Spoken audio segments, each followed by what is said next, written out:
Xano 2.0. Bon, quand on regarde le changelog là, il y a quand même pas mal de choses. Donc s'il y a un truc là qui t'a vraiment marqué, hypé, c'est quoi? J'ai envie de te dire, c'est le changelog. Si tu prends le changelog, chacun de ces points, c'est soit quelque chose qui était très attendu par la communauté, soit quelque chose qu'on n'a pas du tout vu venir et en fait qui est complètement disruptif dans le monde du développement logiciel. Code traditionnel Ouais. et no code, low code. À quoi ça sert ce Logic Assistant? Et l'intégration VS Code, c'est quoi XanoScript concrètement? À quoi ça sert? Le MCP, Logic Layer Support avec la Metadata API, qu'est-ce que ça veut dire ça concrètement? Pour le coup, c'est vraiment la version de ces 10 dernières années d'une technologie qui me rend le plus enthousiaste parce que je me rends compte on entre dans une nouvelle ère qui va être incroyable pour le monde du développement logiciel. Ça ouvre un champ des possibles qui est illimité. Et tout ça pour la modique somme de 0 €. Bonjour à tous, bienvenue sur cette, vidéo. Ça faisait un moment qu'on n'avait pas fait de vidéo, YouTube et il y a 3 choses qui nous ont donné envie, de nous relancer là, avec cette vidéo. La première, c'est, l'annonce de Xano 2.0. Donc on va vraiment débriefer dans cette session. On va vraiment rentrer dans le détail de tout ce qui a été annoncé, qu'est-ce qui change, en quoi c'est, une vraie révolution. Donc c'est vraiment l'objectif principal de cette vidéo. La deuxième raison, c'est que ce format vidéo, il va devenir de plus en plus important pour nous chez Gaspacho, parce qu'on prépare aussi, des contenus de formation, vidéo qui vont arriver bientôt. Alors ça, c'est un format qui va être, de plus en plus important et prépondérant pour nous.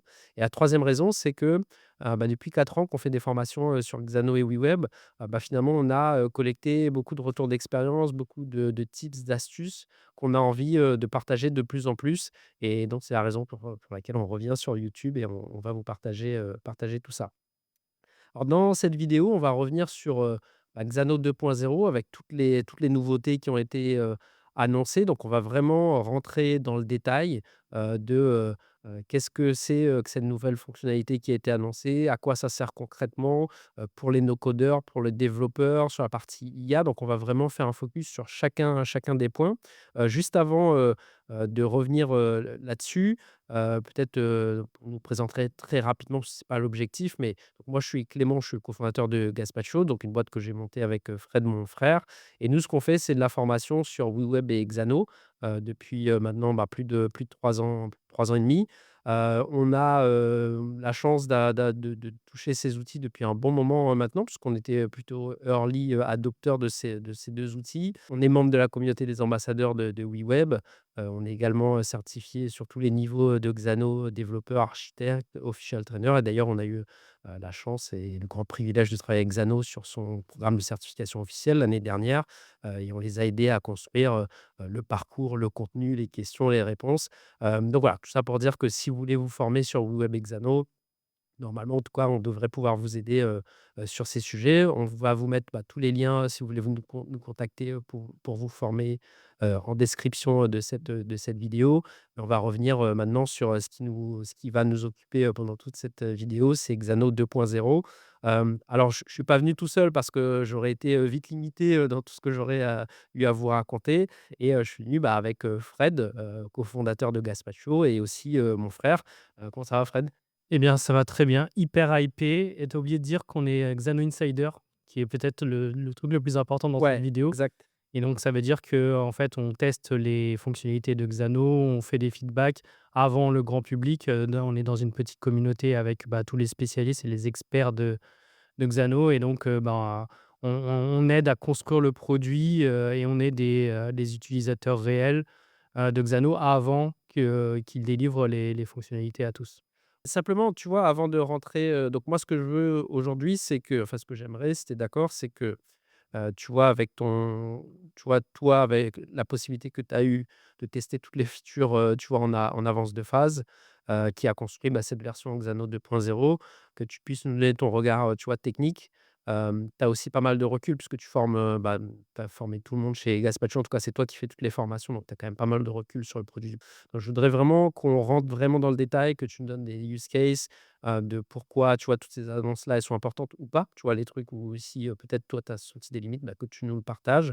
Mais avant ça, est-ce que tu peux nous représenter rapidement ton parcours? Et notamment parce que, tu sais, on le voit, hein, il y a de plus en plus de développeurs qui viennent sur Xano. Toi, tu es développeur de formation aussi et j'aimerais que tu nous expliques, bah, c'est quoi ton background? Et moi, je me rappelle aussi de cette discussion qu'on a eue, il y a 4 ans, tu vois, sur le sujet du no-code où, tu vois, tu étais un peu sceptique, hein, sur le sujet, que tu nous dises, ben, qu'est-ce qui t'a converti? Qu'est-ce qui t'a convaincu, de passer, tu vois, de développeur, pas forcément convaincu du no-code à utilisateur depuis 4 ans? Ça marche. Bah, du coup, ouais, je suis, développeur de formation, donc j'ai fait une école d'ingé, sup info et donc je suis formé développeur à la base. Moi, je viens du monde Java, donc vraiment les technos, qui sont, très, pur code et traditionnels, on va dire et avec un background aussi autour de la base de données. Donc moi, je viens des bases de données Oracle, SQL évidemment et puis après j'ai travaillé sur plein de technos, différentes évidemment, dans le fil de ma carrière bah, on a suivi les différents mouvements parce que l'informatique est en perpétuel mouvement, un développeur est en perpétuelle, recherche d'innovation, recherche de nouvelles technologies et donc du coup tu es toujours à l'écoute de ce qui se fait et tu es toujours en train d'essayer d'améliorer ta vie en tant que développeur. Donc moi, j'ai eu la chance au cours de ma carrière d'occuper un certain nombre de postes techniques, mais aussi fonctionnels et d'être aussi manager d'équipes, techniques et fonctionnelles et donc du coup, j'ai un scope dans mon parcours qui me permet d'avoir un regard un peu, éclairé sur ce qui se fait, sur pourquoi on choisit une techno, qu'est-ce que ça implique, qu'est-ce que ça veut dire aussi de faire une migration, d'embarquer en fait toute une équipe dans un nouveau mouvement et de sortir les gens de ce qu'ils ont l'habitude de faire vers ce qui se fait maintenant aujourd'hui et ce qui se fera dans le futur et donc d'être en perpétuelle, progression et amélioration continue. Moi, c'est ce que je recherche, de manière générale. Alors, je sais pas si j'ai répondu à ta question du Ouais, coup? ouais, une 1 partie en tout cas, c'était sur ton parcours et après, tu vois, la question c'était, qu'est-ce qui toi t'a convaincu, tu vois, de pas de quitter, mais en tout cas de t'ouvrir l'esprit à cet écosystème, no code? Ouais, c'est vrai que c'est une bonne question ça, parce que je pense qu'il y a beaucoup de gens qui sont à ce moment-là de leur, Mmh. choix techno et que ce soit des architectes techniques, des architectes logiciels, des product managers, des product owners, Des développeurs aussi? ou des développeurs ou des gens qui sont en fait en charge de la stratégie, technologique Mmh. d'une boîte et quand je dis d'une boîte, je parle autant des grands groupes que des startups ou des petites entreprises Mmh. ou même pour les, freelancers. Est-ce que ça vaut le coup d'aller sur une techno telle que Xano? Et en fait, moi, le critère, ça a été de dire, si on doit aller dans le no-code, c'était de chercher une techno, qui, à mon sens, serait capable d'évoluer et de répondre aux besoins des développeurs très court terme, mais aussi à long terme. C'est-à-dire quelque chose qui ne soit pas figé dans le temps et qui soit très, en fait, ancré dans ce qui est en train de se passer, parce qu'on sait que le monde du développement logiciel, il est à un carrefour, là, actuellement, avec tout ce qui est la vibe coding et tout ça. Et donc, moi, je cherchais, en fait, des éditeurs qui avaient cet état d'esprit-là. Et donc, nous, on arrive dans Xano par WeWeb, en fait. Ouais. Et pourquoi on avait choisi WeWeb? Parce que c'était moi, je considère WeWeb comme un framework, donc un outil de développement qui permet de réaliser des front-end, sans coder ou avec très peu de code, mais avec la capacité à aller, dans le détail et faire du pixel perfect. Et je cherchais le meilleur couple à WeWeb, donc un duo, parce que moi, je crois beaucoup aux stacks qui sont décentralisés et donc WeWeb fait très bien la partie front-end, que ce soit vu du builder, mais vu du produit, déployé aussi, c'est-à-dire que c'est très performant. Et le couple qui allait bien, c'était Xano parce que WeWeb fournissait à ce moment-là un plugin Xano Mmh. qui était extrêmement bien connecté, tout en gardant chacun son domaine de responsabilité. Et donc moi, j'arrive dans Xano au travers de WeWeb. Ouais. Et ce qui m'a fait, vraiment, accrocher, dans Xano dès le départ, c'est que c'est un outil très back-end, c'est-à-dire que c'est très carré, en fait. C'est quelque chose de fiable, qui est basé sur une infrastructure, reconnue, donc on est sur, Google Cloud, avec une facilité d'implémentation extrêmement, rapide et un artefact, on appelle ça le time to first API call, très, très rapide. En gros, tu fais ton hello world, donc tu mets tes données, tu mets ton API en moins de 5 minutes et tu peux commencer à construire ton produit et ça, c'est vraiment game changer vu d'un développeur parce qu'on sait tous que quand tu es développeur, la première difficulté que tu as, c'est construire ton environnement de développement et là, le fait que Xano soit un back-end as a service, c'est-à-dire que uniquement avec un compte, tu as tout de suite une instance, donc une machine, un workspace et tu peux développer et le côté, très rapide pour se mettre, en action a été vraiment game changer là-dessus. Au-delà du fait, mais on va sûrement y revenir, sur le côté très scalable, donc PostgreSQL, GCP, toutes les technos qui sont autour de Xano et le cocktail fourni par Xano, fait que c'était un outil qui, pour moi, avait beaucoup d'avenir et là, 4 ans plus tard, on peut se dire que c'était un bon choix à ce moment-là puisque, bah, Xano est toujours là. Les produits qu'on a construits il y a 4 ans fonctionnent toujours et nous, notre promesse a toujours été de construire des produits qui durent 3 à 5 ans. Donc là, on est dans les 4 ans et on n'a aucun produit qui est mort à cause de la plateforme. Ouais, bien sûr. Et après, tu l'as pas forcément dit aussi quand tu redonnais un peu ton parcours, mais tu vois, dans les échanges qu'on avait eus et on vient tous les 2, tu vois, du monde des grands groupes. Toi, tu as eu un gros parcours pendant 15 ans chez Bouygues Télécom. Il y avait aussi ce côté-là, de se dire, en fait, tu peux avoir une techno qui va fonctionner pour, un cas d'usage assez simple, avec un volume et un périmètre limité, mais qui peut aussi, tu vois, scaler dans un monde de grande entreprise et notamment dans les DSI. Tu vois, ça, c'était un des critères, que tu as mis sur la table directement. Tu peux dire un peu pourquoi ça, c'est important et pourquoi, tu vois, Xano, c'était une réponse justement à ces critères-là qui étaient importants pour toi? Ouais, Xano, en fait, c'est un outil qui est extrêmement versatile. C'est-à-dire que si tu veux faire un petit truc rapidement et le mettre à disposition, ben, d'une équipe dans ta boîte, donc genre juste faire un produit interne ou un produit pour toi-même, tu peux. Tu as un plan pour ça, c'est-à-dire que tu payes un certain montant, tu as accès à un projet et tu as toutes les features de Xano et tu peux construire très rapidement un tout petit projet. Cependant, c'est pas une fin en soi. Dans Xano, si tu veux voir très grand et faire un très grand projet complexe avec beaucoup de business logic, donc à savoir beaucoup de règles métiers, beaucoup d'API, beaucoup de vénimétrie, des besoins de performance, c'est également possible dans Xano et tu ne seras jamais limité par la performance de l'infrastructure de Xano ou par la capacité à construire un produit. Xano va en fait, va te suivre dans la vie du développement de ton logiciel. Donc tu peux commencer petit et faire grandir ton produit dans Xano et ça, je le dis, pas, que sur ma sensibilité personnelle, mais par rapport aux clients qu'on a accompagnés depuis 4 ans. Ouais. On a des clients qui ont commencé très petits dans Xano et qui ont fini par mettre beaucoup de leur, infrastructure et de leur DSI dans Xano et ils utilisent Xano comme un élément central de leur DSI. Et ça, c'est vraiment, très important de le noter parce qu'on a souvent la tendance à dire le no code ou le low code, c'est pour les MVP ou les POC ou les petits projets. Alors que Xanos, c'est pas le cas. C'est vraiment un outil, qui va te suivre tout au long de la vie de ton logiciel et qui va répondre à ton besoin et autre chose autour de Xanos, c'est la prédictibilité de la facturation.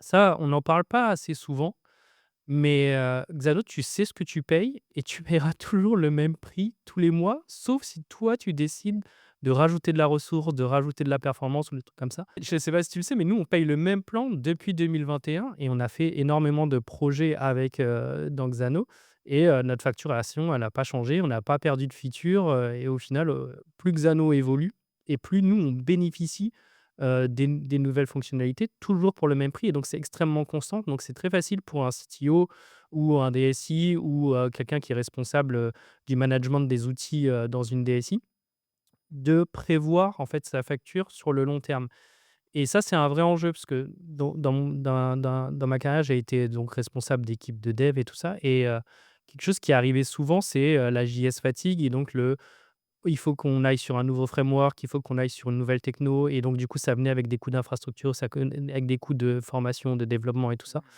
et le fait, de s'appuyer sur Xano, ça élimine un peu toute cette partie-là puisqu'en fait, c'est un produit pour tous, pour tous les cas d'usage possibles et une facturation, stable dans le temps.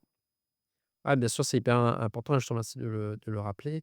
On est vraiment sur des cas d'usage qui sont très larges. En tout cas, je te remercie d'avoir répondu à ça et peut-être juste pour terminer cette partie introduction-là, toi, tu dirais quoi, à un développeur? Alors pas forcément pour le convaincre, parce que nous, on a un parti pris, c'est qu'on essaie pas de convaincre les gens et de les convertir, on va dire, à des technos, mais quelqu'un, tu vois, qui se pose sérieusement la question, un développeur et tu vois, on a aujourd'hui 50 des gens qu'on forme, ce sont des développeurs. Même plus maintenant. Même plus, ouais.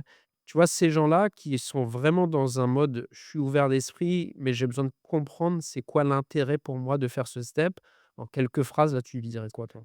Mais en vrai, quand tu es développeur, Heu, le but dans ta vie de développeur, c'est d'arrêter de t'embêter avec des problèmes. En fait, tu essayes d'éliminer en permanence tes problèmes. Ouais, Donc tu es toujours à la recherche de quelque chose de plus performant, de plus rapide, dans ta vie de développeur et dans ce que tu as à produire. Pourquoi? Parce que, tu es toujours surchargé de demandes et ouais, tu as toujours plein de trucs à faire et donc plus tu vas éliminer, en fait, cette partie, combien ça me coûte en temps pour réaliser un projet ou répondre à une une feature feature, ou un truc comme ça et plus tu vas être efficace en tant que développeur.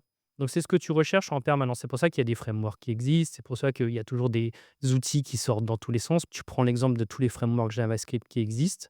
À la fin, ça reste du JavaScript, mais c'est que des frameworks qui t'aident en fait dans ta vie ouais. de builder sur la partie exploitation, sur la partie création de features, sur l'exposition d'API, enfin tout ce que tu peux faire en tant que développeur. Et donc moi, en tant que développeur, comme je suis à la recherche de quelque chose de plus efficace pour mon quotidien, enfin, Xano fait extrêmement sens dans ce but-là. C'est-à-dire que, j'ai rien à faire, j'ai juste à me concentrer sur, la business logic, en fait. Tout ce qui est autour, le fait de réellement, répondre aux besoins, j'ai pas besoin de m'en soucier. Xano, il va s'occuper de toute la partie, infrastructure, éditeur, mise à disposition des fonctions, mise à disposition des API et compagnie et quand tu sais la galère que c'est juste de mettre une exposition d'API, tu vois? Ça peut être un truc, bateau et il y a plein de développeurs qui vont me dire: «Non, c'est pas trop la galère», mais en vrai si, parce qu'il faut que tu crées tes routes, il faut que tu crées tes données, il faut que tu crées ta logique qui va avec, il faut que tu connectes tout ça et le risque en fait d'échec dans tout ce petit câble, il est important et en fait, c'est générateur de bugs et compagnie et Xano élimine toute cette partie-là. C'est à partir de tes données, tu vas pouvoir en fait dérouler toute ta stack logicielle. On n'est pas trop revenu sur ce qu'était Xano et ce que ça a apporté, mais Xano, c'est une base de données, c'est une exposition, d'API et de routes et un module de logique métier. Tout ça extrêmement bien connecté et en fait, tu peux intervenir sur chacune de ces parties de façon très précise et donc tu peux prendre tout sur étagère ou aller très en profondeur vers quelque chose de très spécifique lié à ton métier et donc le côté versatile de Xano, il est extrêmement intéressant pour ça. Tu peux vraiment couvrir un scope de produits qui est illimité, quoi. Ouais, tout en ayant un environnement qui soit robuste, exploitable, sécurisé. Enfin, on l'a pas forcément redit, de manière précise, mais c'est aussi ce côté-là qui fait sens et qui fait la grosse Bah, en différence. fait, la question de l'infrastructure, elle se pose plus du tout Mmh. et ça, c'est quand même quelque chose qu'il faut comprendre. Dans une DSI, tu as plein de gens qui s'occupent juste de fournir des infrastructures. Ouais, Là, tu te logs, ton infrastructure, elle est là. Ton infrastructure de dev, ton infrastructure de pré-production, ton infrastructure de test et ton infrastructure de prod. Tu as tout ça au même endroit et tu peux manager, extrêmement bien, toutes ces parties-là. hyper clair. Bah, écoute, déjà merci pour l'intro parce que en fait, ça permet de resituer aussi, c'est quoi Xano, à quoi ça sert, pourquoi on irait, là-dedans et cetera. On n'a pas parlé, tu vois, on a parlé beaucoup de l'aspect développeur, mais peut-être aussi un mot pour les personnes qui viennent de l'écosystème no code, en fait. Parce que, tu vois, Xano, mine de rien, on a dit qu'on avait une grosse part maintenant de développeurs, mais historiquement, bah, c'était quand même une grosse part de no codeurs. Tu peux nous expliquer, tu vois, ces profils-là, les product builders, pourquoi ils viennent dans Xano et tu vois, c'est quoi un peu leur profil type? En fait, quand tu viens rechercher quand tu es un product builder, souvent tu viens d'un monde, Airtable Software ou, autres produits, parfois Bubble, ou autres, Make, n8n. Mmh. Et donc tu as déjà l'habitude, en fait, de construire de la logique pour répondre à des besoins Ouais, et en fait, tu te heurtes aux «limitations» entre guillemets de ces outils-là quand tu veux faire des produits à plus grande envergure. Ça ne veut pas dire que ces outils-là ne répondent plus à aucun besoin.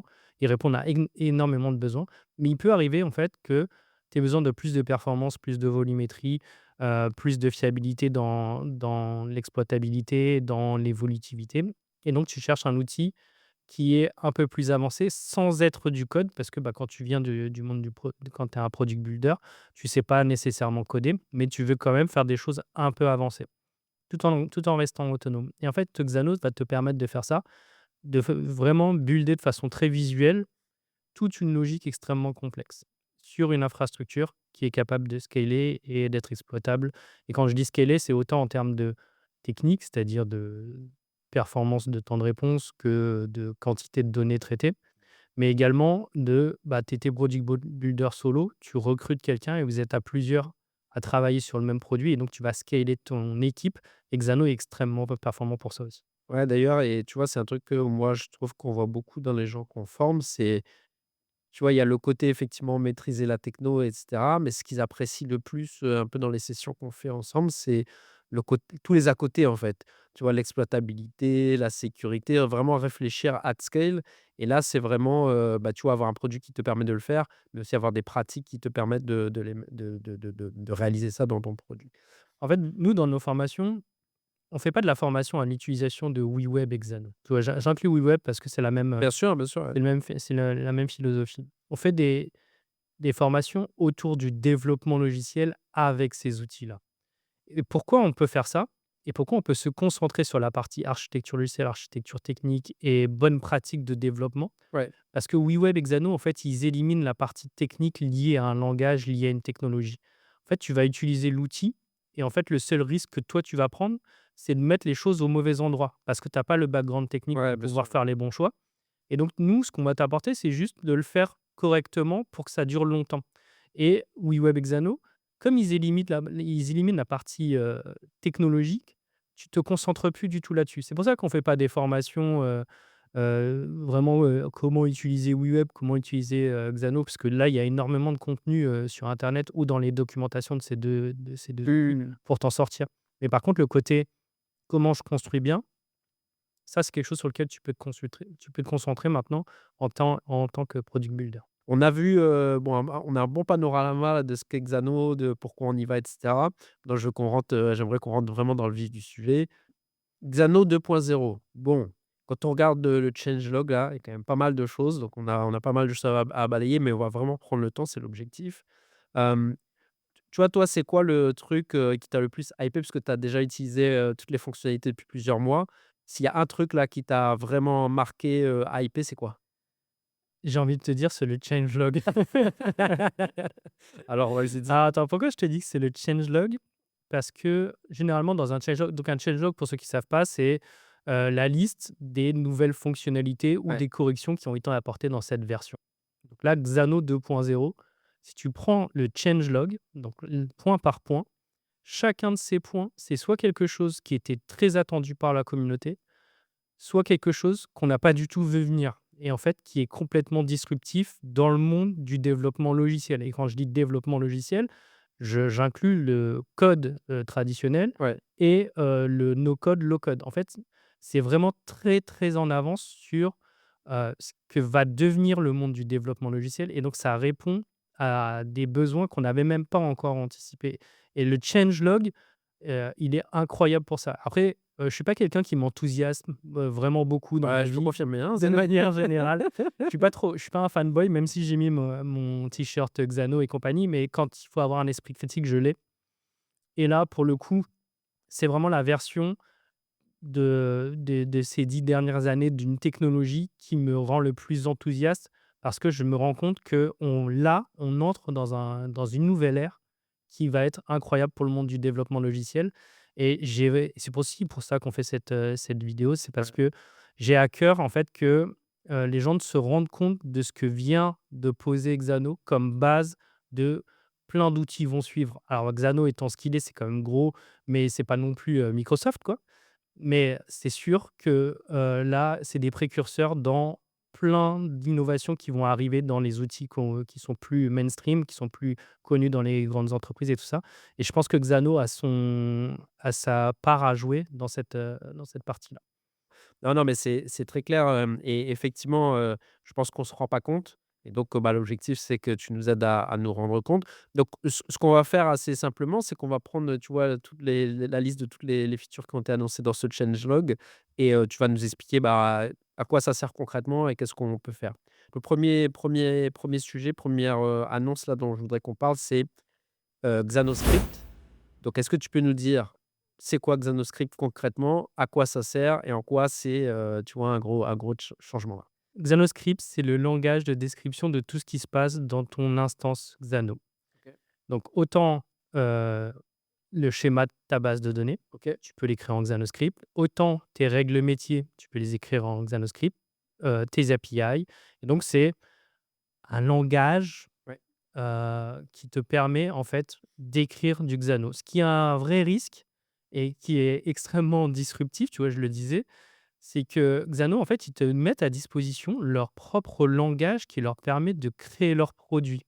Ce que tu peux faire dans aucun autre produit. Jamais tu n'as accès, en fait, à cette code base et là, tu peux, avec ton Notepad, si tu veux, construire toute une instance, Xano. Ce qui est extrêmement puissant, étant donné qu'on est dans le monde de la vibe coding, étant donné qu'on a des assistants dans tous les sens et que maintenant apprendre un langage, ça fait très peu de sens parce que tu as énormément d'outils qui vont te permettre de produire ce code, ce langage Ouais. et ben, Xanoscript, ça pose les bases de Xano est un outil ouvert et tu peux écrire du Xano de la façon dont tu préfères. Tu peux utiliser, Xano pour le faire, tu peux utiliser VS Code pour le faire, tu peux utiliser un LLM pour le faire, tu peux utiliser n'importe quel éditeur Ouais. et écrire du Xanoscript. C'est pas un langage que tu es obligé d'apprendre, même si tu peux et je sais qu'il y a des hardcore développeurs, vanilla qui veulent écrire, dans leur, dans leur Notepad++, quoi. Et bah, eux, ils vont pouvoir écrire leur code et avoir cette impression de maîtrise, de ce qui se passe dans le code. Et en fait, ça ouvre tellement la boîte que tu vois qu'il y a pas de truc caché, en fait. C'est la réalité, c'est quand tu ouvres, ton Xanoscript, c'est réellement ce que tu vas pouvoir voir en function stack ou ce que tu vas pouvoir voir dans ton Logic Assistant ou dans ton, Visual Canva, en fait. Et en quoi ça, c'est un changement, tu vois, majeur? Parce qu'en fait, si je comprends bien, c'est que tu vas pouvoir vraiment décrire tout ce que tu fais dans Xano via, un script, donc Xanoscript. Pourquoi, tu vois, c'est un changement majeur, pour toi? Et également, tu vois, c'est quoi les cas d'usage de ça? Toi, tu l'as utilisé pourquoi, par exemple? Enfin là, en fait, ça ouvre un champ des possibles qui est illimité. Tous les jours, en fait, tu peux découvrir un cas d'usage et en fait, ça répond à un besoin qui est incroyable. Par exemple, avant, tu pouvais pas extraire ton code Xano Ouais. et le mettre ailleurs. Maintenant, tu peux. Tu peux connecter ton Xano à Git, avoir toute ta code base dans ton Git, faire des merge requests depuis ton Git et avoir une vraie pipeline CI/CD, donc d'intégration continue et Ouais. de déploiement continu, heu, en dehors de ton Xano, avoir tes sauvegardes en dehors de Xano et être vraiment, propriétaire du code que tu fais dans Xano. Avant, c'était très difficile d'extraire ton code de Xano et tu te disais: «Ouais, j'ai fait un mouvement, je suis dans Xano, ça veut dire que le jour où je dois enlever ma logique et quitter Xano, c'était difficile». Ouais. Ouais, tu pouvais partir avec tes données, mais c'était difficile de partir avec sa logique et la logique, c'est le cœur de ton métier, donc c'est quelque chose auquel tu tiens. Un cas d'usage que moi j'ai utilisé il y a pas longtemps en bootcamp, donc moi, dans les bootcamps, je donne des exercices et souvent, en fait, les étudiants, ils veulent la correction. Donc souvent, on tourne des vidéos, je fais des démos et machin et tout ça, mais ils veulent la correction du code tel que moi je l'ai écrit, Mmh. même s'il y a 10 milliards de façons de répondre à un Ouais. exercice. Bah, du coup, ce que j'ai pu faire, c'est extraire ce code, demander à mon LLM de générer toute la documentation associée à mon code et le mettre à disposition dans notre Podia pour que Les étudiants? les étudiants, enfin les bootcampers, ils aient accès à la correction et donc ça, je l'ai fait en moins d'une heure. C'est-à-dire que le gars, il est arrivé, il m'a dit: «Non mais moi, je comprends pas, il me faut vraiment la correction». Mon cerveau, il est câblé à: «J'ai une correction et je réplique».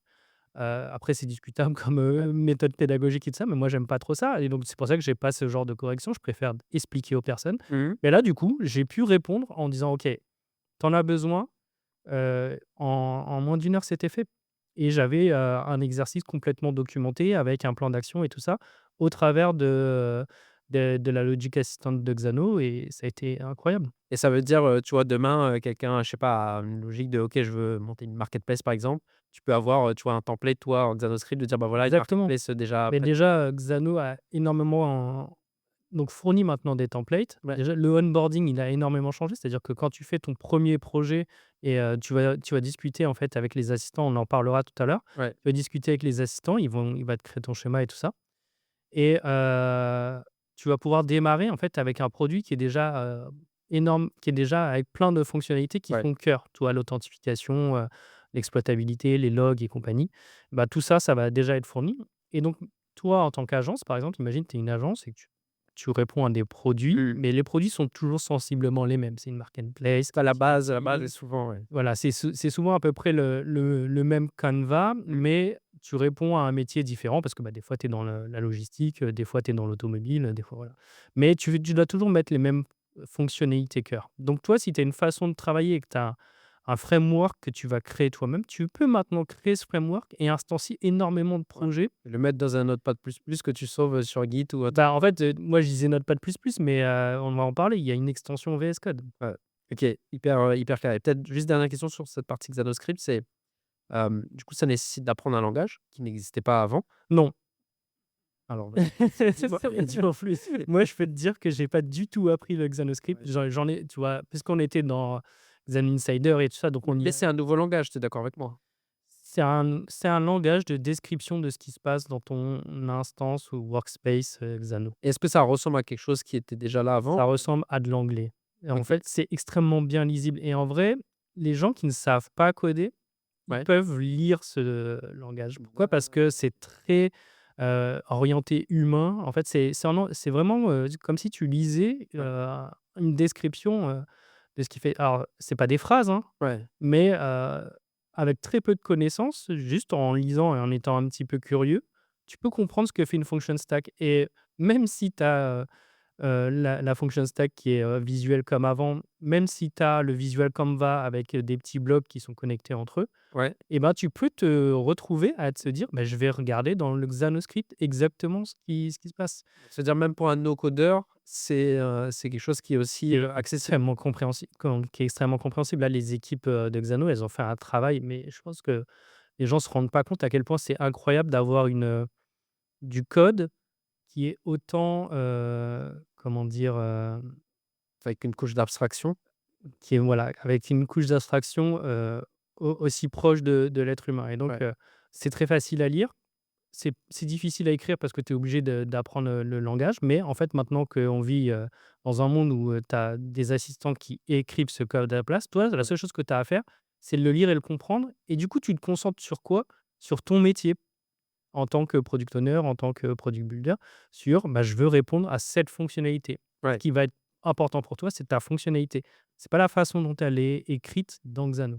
Ouais et il y a un truc que tu viens de dire, c'est, tu vas comprendre ce qui est généré et après on va passer justement sur la partie logique assistance. C'est tu vois, on a beaucoup parlé, tu vois, de la vibe coding avec Lovable et cetera et en fait, moi, il y a une des limites que je vois à cette pratique-là, c'est que c'est très bien pour les développeurs, mais tu vois, très rapidement, on a eu un peu tout le monde qui allait, sur, tu vois, sur Lovable pour dire: «OK, je vais sortir un front, très rapidement». Mais en fait, la réalité des choses, c'est que, quand tu génères un front comme ça, c'est jamais à 100 ce que tu voulais et donc il y a la step d'après qui est, bah, je dois le modifier pour, l'améliorer et itérer et en fait, cette étape d'itération, bah, si tu comprends pas ce qui a été fait, bah, en fait, tu arrives aux limites de l'exercice et là, ce qu'on se dit, c'est que avec justement cette approche de Xanoscript, c'est oui, il y a du Xanoscript qui est généré, mais non seulement tu peux le comprendre et donc parce que tu peux le comprendre, soit via le script, soit de manière visuelle, bah, ensuite tu peux itérer et pour moi, c'est, en tout cas, ce dont j'ai l'impression, c'est que c'est ça la grosse évolution où en fait, finalement, bah, tu remets tout le monde d'accord sur un écosystème qui pourra grandir,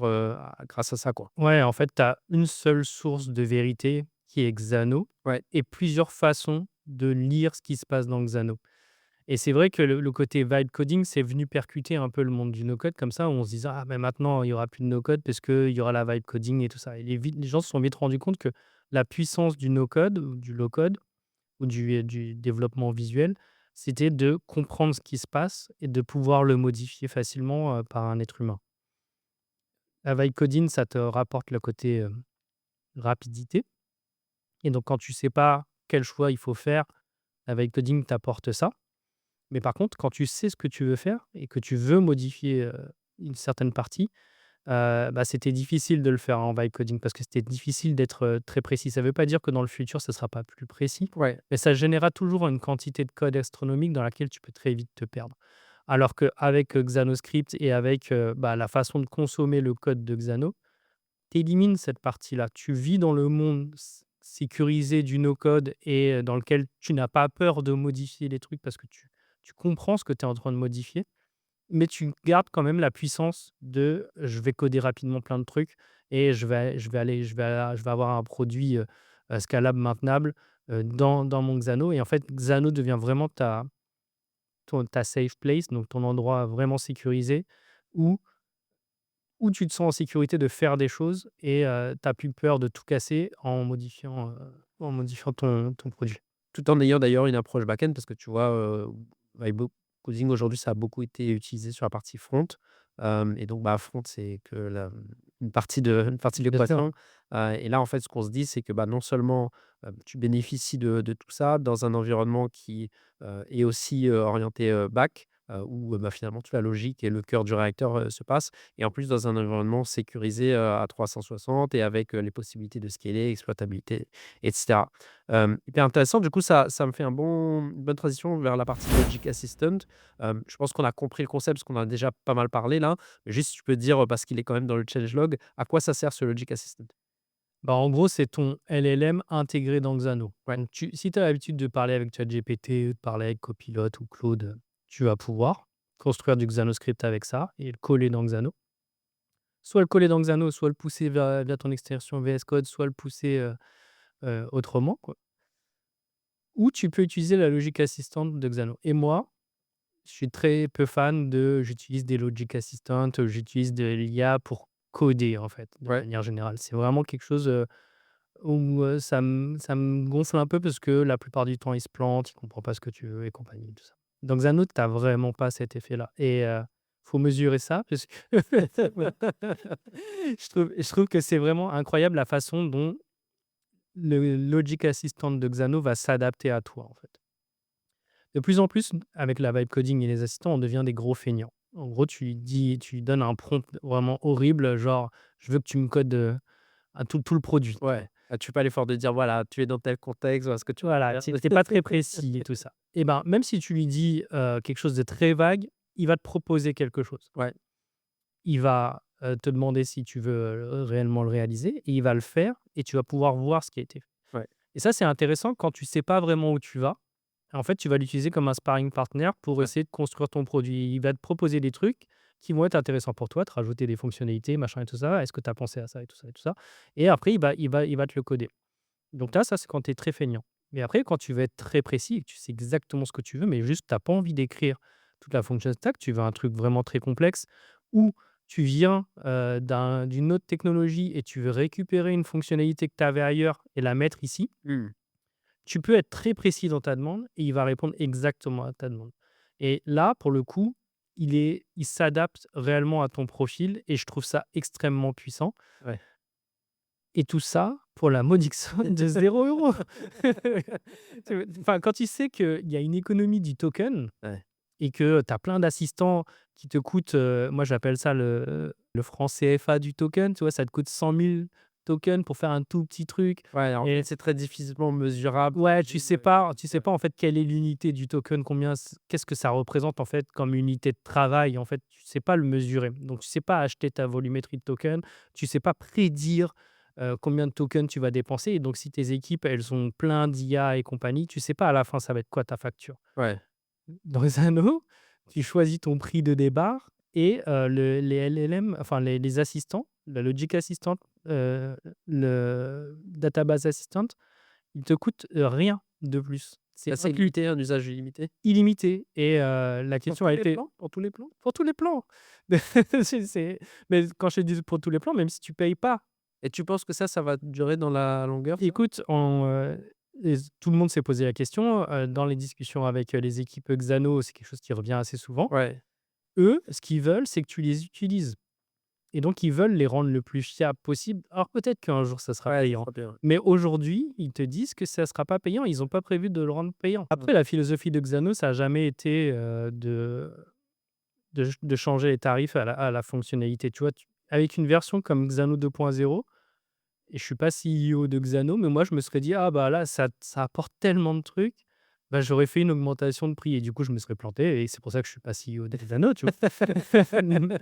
Mais en vrai, eux, ils te délivrent une nouvelle, version de Ouais. l'outil qui est complètement incroyable pour le même prix que ce que tu payais avant. Mais d'ailleurs, tu fais bien de le dire parce que tu sais, quand on était dans l'événement, d'annonce de Xano 2.0, justement quand Prakash a annoncé, ça, j'ai trouvé que, tu sais, c'était un peu passé, normal, tu vois? Comme si c'était quelque chose de normal alors que franchement, je trouve qu'on aurait dû mettre des emojis, waouh, pendant toute cette Ouais, c'est annonce-là vrai.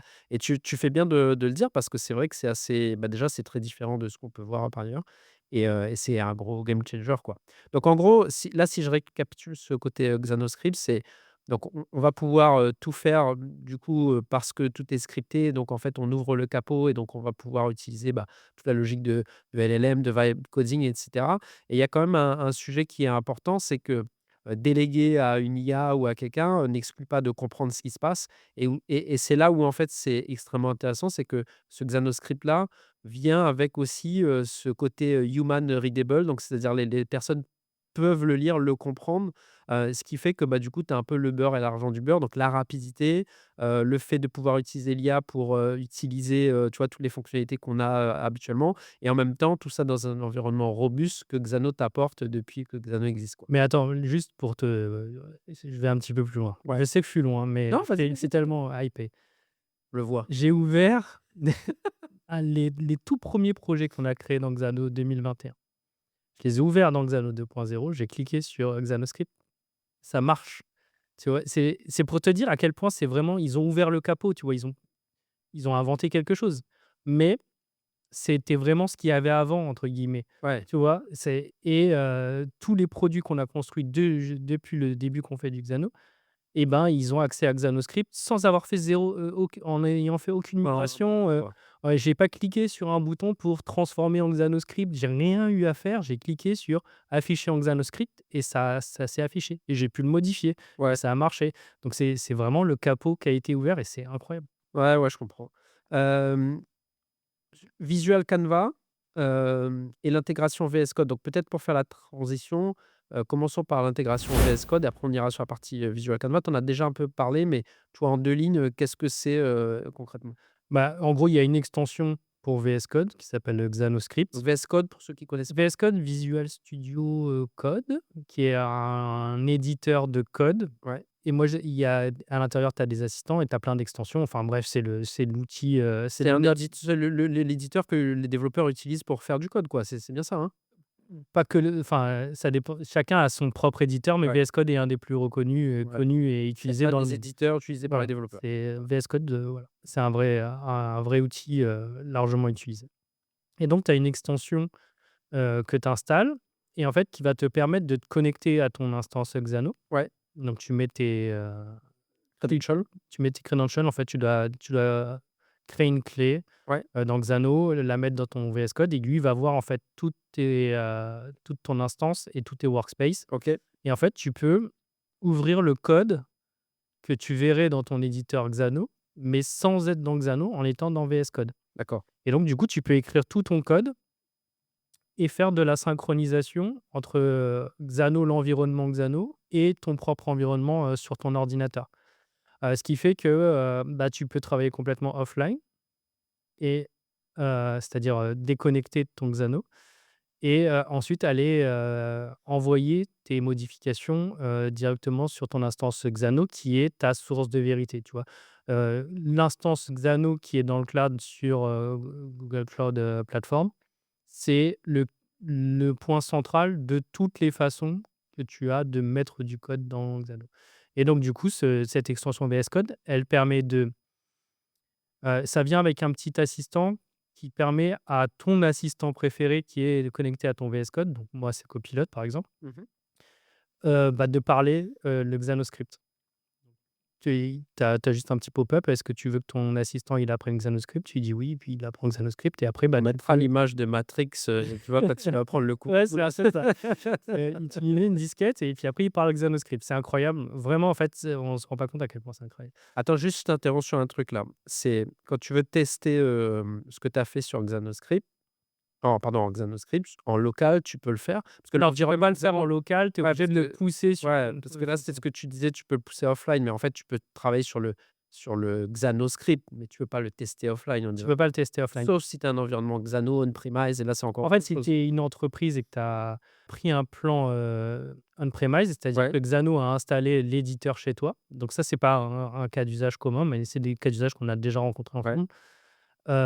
Bah, du coup, tu vas pouvoir pousser depuis ton VS Code vers ton environnement Xano, Enterprise et pas sur l'environnement Xano, ouais, standard. nickel. Sur, Visual Canva, donc Visual Canva, moi, de ce que j'en comprends, l'idée, c'est d'avoir, tu vois, un peu un workflow, un peu comme sur, N8N, ou Make. Toi, tu l'as testé, qu'est-ce que ça apporte? Et voilà, c'est quoi un peu tes retours, là-dessus? Alors qu'est-ce que ça apporte? Ça apporte, le côté, explication visuelle de ce qui est en train de se passer. Ça, c'est pour les function stack uniquement? C'est que pour les function stack. Donc c'est ta logique métier C'est que ta tu vas logique métier retrouver et donc dans Xalo, tu crées des bouts tu crées des fonctions ouais, qui sont, dans des API et donc tu peux d'une fonction appeler d'autres fonctions, par exemple ouais, et donc tu vas pouvoir naviguer, en fait, c'est vraiment des modules qui sont connectés avec des petites flèches, entre elles et en fait, tu vas pouvoir faire transiter de la donnée de module à module. Exactement ce qui se passe dans la function stack, exactement ce qui se passe dans Xanoscript, exactement ce qui se passe dans du code traditionnel. ouais, c'est une Sauf que visualisation tu vas le différente. voir de façon visuelle, un peu, à l'horizontale comme ça et tu vas voir, en fait, toutes les étapes de ton workflow et tu peux rentrer dans chacune étape des étapes de ce workflow, regarder ce qui est en entrée, ce qui est en sortie, ce qui est fait à l'intérieur et en fait, je trouve que le Visual Canva, il est très puissant si tu as fait la documentation et comme tes logiques assistantes, tu peux leur dire: «Fais-moi la documentation». En fait, il va documenter chaque étape et en fait, tu auras visuellement tout ce qui se passe donc typiquement, on dit souvent, le doc as a code, enfin le code, c'est la doc et bah, du coup, le code, c'est vraiment la doc, mais visuellement. C'est-à-dire que tu peux imaginer des cas d'usage où pour construire et présenter, en fait, des versions, des nouvelles, fonctionnalités, aux équipes de product management dans ton entreprise ou, en instance d'architecture ou des trucs comme ça où tu dois montrer, en fait, ce qui a été fait. Ouais, Tu peux très bien prendre ce visual Canva, le mettre dans ton PowerPoint ou dans ton Google Slide et expliquer ce qui s'y passe et toute la logique associée à un ouais, ouais, produit, une API ou un truc comme ça. C'est extrêmement puissant pour consulter ce qui est en train de se passer. ouais. Moi, tu me demandes si, je l'ai utilisé, moi, j'aime pas trop cette visualisation-là, mais parce que je suis vieux et donc moi, j'ai appris à lire le code, Non, de mais haut puis en bas. c'est peut-être pas fait pour toi, mais tu vois, quelqu'un qui vient de Bien Maine sûr, c'est pour ça c'est quelque chose qui va lui parler tout de suite. exactement. Et moi, il y a un truc, que tu es en train de dire là, que je trouve qui est très puissant, c'est que effectivement, quand tu dois présenter, tu vois, même nous, on a eu le cas, des fois, dans les formations là qu'on fait, où en fait, le commanditaire n'est pas forcément celui qui build, mais quand même, il a cette appétence-là et d'ailleurs les gens qu'on forme, tu vois, il y en a beaucoup qui viennent juste pour comprendre ce qui se passe. Simplement, bah, ils vont pas faire le day to day et en fait, cette visualisation-là permet de dire: «OK, tout le monde comprend comment les choses fonctionnent, simplement on va pas revenir dans chaque function stack, on va pas Exactement. ouvrir tu vois, un Xanoscript. Par contre, visuellement, là, en 3 minutes, bah, voilà ce qu'on a fait, voilà comment ça fonctionne. OK, bah, on valide, on est ensemble. Et là, c'est là où je vois c'est assez puissant. En fait, tu retrouves un peu les trois manières de faire, la fonction, historique function stack, la partie visuelle et la partie, Xanoscript. Donc tu retrouves le meilleur des 3 mondes, sachant que tout ça se base sur la même chose, en fait. Ouais et qu'il y a tout est c'est derrière, c'est la même chose et c'est juste la façon dont tu le consommes et donc là, le visual Canva, il faut voir ça comme un logigramme. Tu vois ce que c'est un logigramme? Tu as fait Ouais, des graph-sets. mais là, c'est là où tu peux dire: «Ouais, je suis vieux». C'est bon, on a con Ceux qui ont fait des graph-sets dans leur vie. Voilà, tu m'as remis non, mais attends, juste un truc que je voulais te demander aussi sur cette partie visuelle Canva là. Est-ce que du coup, tu vas retrouver, le côté un peu comme sur Make and Mitten, tu vois les intégrations avec d'autres outils, par exemple? Tu vois, tu veux faire une intégration avec, heu, je sais pas, Salesforce, par exemple. Est-ce que ça vient avec Visual Canva ou c'est encore autre chose? C'est autre chose parce que ça vient avec Xano de manière générale. Tu peux intégrer Xano avec n'importe quoi, Ouais, du moment qu'il y a une API. Après dans Xano, tu as les actions ouais. dans Xano qui sont des bibliothèques, d'appels ou de choses que Ouais, tu des fonctions peux à peu près packagées qui avec sont des outils. prépackagées que tu peux Mais en tout cas, réutiliser. c'est pas ça, c'est deux choses différentes. Le Visual Canva va te permettre de visualiser ces actions-là Ouais, et autant que la function stack et autant que Xanoscript et autant que Donc en fait, tu vas avoir ta logique métier, plus des interfaces avec, potentiellement des outils que tu as fait via, les actions, et tout ça de manière, très et visuelle. tu peux aussi construire dans le Visual Canva parce que ça s'appelle Visual Canva, mais, tu peux Bah, tu veux faire plus et tu rajoutes. plus rajouter tes actions comme tu fais dans Make. Ouais, bien sûr, bien Si sûr. tu viens de Make, de N8N et que tu as l'habitude de connecter des modules entre eux, ça va te parler, tu vois? Ouais, C'est très simple à faire, c'est tu tires des câbles, tu as des données qui passent d'un module à un autre et c'est il y a beaucoup de cerveaux qui fonctionnent un peu comme ça et puis tu as beaucoup de cerveaux qui fonctionnent un peu en procédural ouais. comme ça. OK. Donc ceux qui ont l'habitude d'avoir un cerveau en étoile comme ça avec, plein de branches, bah, ils vont être très à l'aise dans cette partie-là. Moi, j'ai un cerveau, étoile. Est-ce qu'on peut dire que Xano 2.0, c'est, parler à tous les cerveaux? C'est la miniature. Git 5. Et bah, Git 5, c'est ce que on disait tout à l'heure sur le côté, ouverture du code et donc admettons que tu fais pas confiance à Xano pour faire tes backups. Tu dis: «Ouais, non, c'est pas Xano qui va faire mes backups, de logique. J'ai besoin d'avoir ma logique ailleurs, et parce que, si Xano crash, je veux garder ma logique et ensuite, la mettre ailleurs».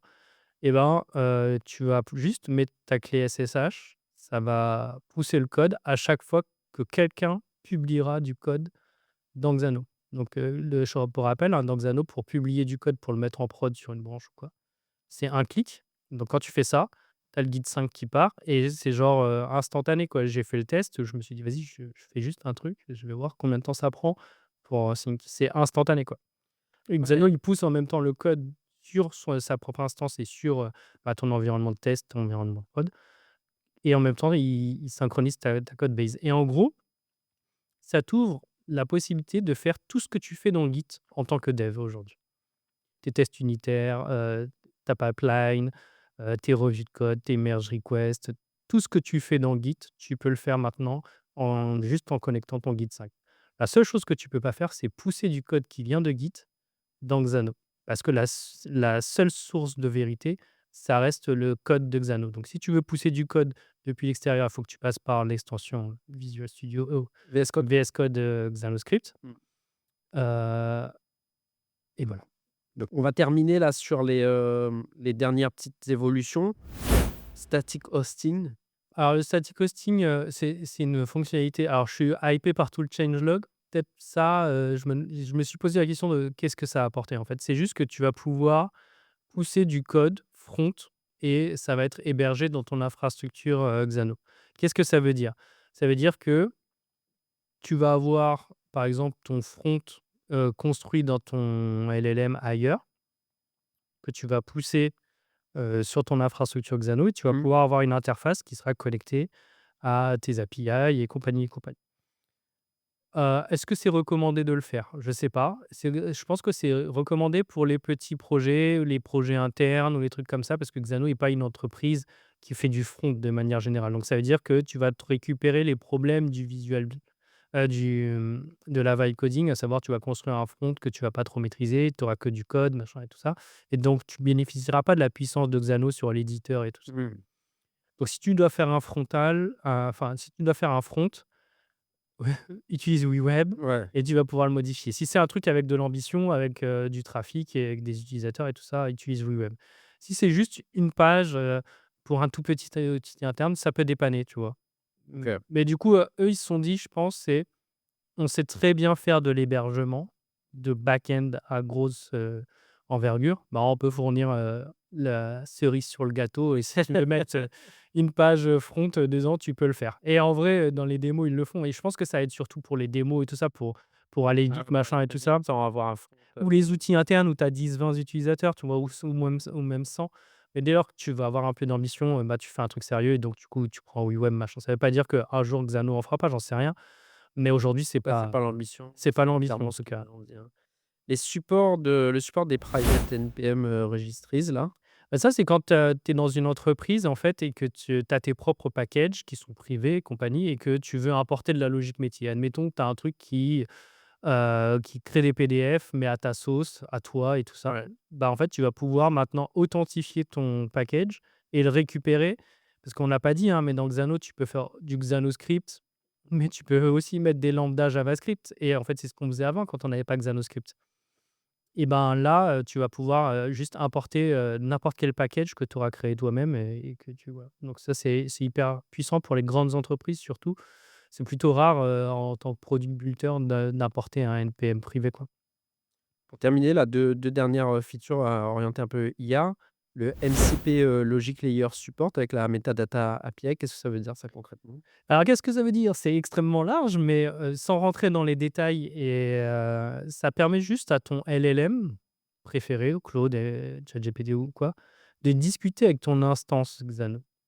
Donc là, on a déjà vu que ton LLM, il pouvait écrire du produit Ouais, et là, en fait, ton LLM, il peut discuter avec ton instance, c'est-à-dire, démarrer des workspaces, copier des workspaces, créer des API, depuis l'extérieur, et compagnie et compagnie et donc là, tu vas pouvoir manager, ouais. on appelle ça, donc gérer ton instance depuis ton LLM et du coup, ça ouvre la possibilité à ce que tu aies un assistant construit ailleurs qui peut consommer les données qui sont dans ton Xano et créer une expérience de chat, par exemple, ou qui soit très connectée à ton Xano sans avoir de front, en fait. Ouais, typiquement, je sais pas, quelqu'un qui au support, tu as tous les use cases, voilà, de la FAQ, les use cases un peu génériques. Tu connectes ça à ton LLM, tu lui dis: «Voilà, tu connais le MCP, Xano» et en fait, ton utilisateur, qui, chatte via un chat sur ton site web, en fait, lui, il sera enrichi par toutes les données que tu as dans ta base de données Xano, c'est ça? Voilà, ça, c'est le côté MCP serveur, produit et puis tu as le MCP serveur instance avec les Ouais, c'est ça. métadatas Après, tu vas qui où pouvoir là où tu vas pouvoir vraiment manager ton tu vas Xano dire: «OK, depuis crée-moi une l'extérieur. table dans Xano, appelle-la comme ça», Voilà, des choses. admettons, tu as pas envie d'utiliser les Logic Assistant de Ouais, Xano ou tu as pas envie d'utiliser l'éditeur ou Xano, mais tu ouais, veux quand même utiliser un LLM, donc tu es dans un cas un peu ouais, un peu spécifique, bah, tu spécifique. peux le faire. C'est pour ça que je te dis que Xano est extrêmement versatile. Là, c'est vraiment tu peux le faire.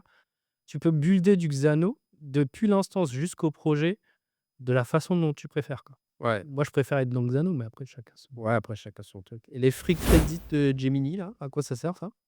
Je pense que ça, c'est un test. Je sais pas trop pourquoi il pousse plus Gemini qu'autre chose, mais en gros, c'est pour te permettre, en fait, d'utiliser un assistant à l'intérieur de Xano, Ouais, qui n'est pas l'assistant Xano, mais pour faire autre chose et tu as des crédits qui sont inclus pour discuter avec, Gemini. pour faire autre chose comme quoi par exemple? Bah, admettons, tu veux faire regarde, un cas d'usage. Tu voudrais, par exemple, résumer des conversations, d'un Discord. Ouais, Et bah, tu pourrais utiliser, cette connexion avec ton Gemini pour le faire. Et donc du OK, coup, il te file des crédits pour pouvoir les utiliser. Après, il me semble dans la liste, il y a plus que Gemini. OK, c'est peut-être moi qui ai loupé. Bon pour terminer, cette, session-là débrief, trois petites questions là. Hem, Qu'est-ce que tu dirais là à quelqu'un qui hésite à se lancer, sur Xano maintenant? C'est important pour En fait, ça coûte rien d'essayer. Donc essaye, construis quelque chose, tu verras jusqu'où ça va t'amener plus loin que ce que tu étais en train de faire et je pense que ça va être intéressant pour toi. Il faut vraiment essayer pour comprendre. nous chez Gaspacho là, comment on intègre, tu vois, toutes ces nouvelles fonctionnalités, 2.0 là? Ah bah, moi, là, ce qui est sûr, c'est que je vais construire un produit par jour pendant non, c'est pas vrai.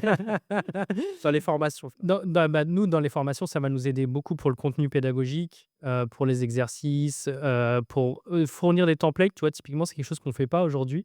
On ne fournit pas le template de notre cas fil rouge. Bah, là, Ouais. je vais pouvoir le faire plus facilement. Avant, je passais par des snippets. Il fallait que je dépose le code et machin et tout ça. C'était très complexe. Là, maintenant, je peux fournir le Xanoscript. Donc du coup, ça ouvre la boîte de ce que nous, on fait dans Gaspacho aussi parce que du coup, bah, on va voir ce que moi je build, réellement et là, les bootcampers, comme ils ont l'habitude, ils essaient de trouver des bugs sur ce que je fais.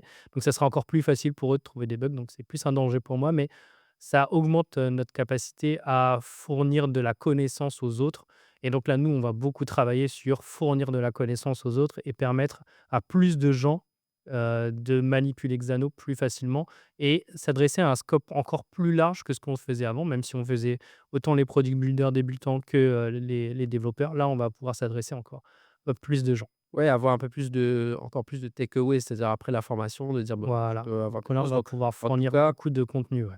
on est déjà up to date sur tout ça, quoi. Ah bah, là, on est déjà en train de le faire, ouais. Allez, dernière question. Si tu devais résumer Xano 2.0 en une phrase? Ouais, en fait, ça va être bateau, mais je vais dire que c'est vraiment une, révolution. Moi, je pense vraiment que là, Xano pose les bases du développement logiciel dans son entièreté. Traditionnel, low code, no code, vibe coding, tout ça est dans un seul produit et c'est dans Xano 2.0. Et il faut vraiment le tester pour comprendre ce que je viens de dire. Super. Merci Fred. De rien, avec plaisir.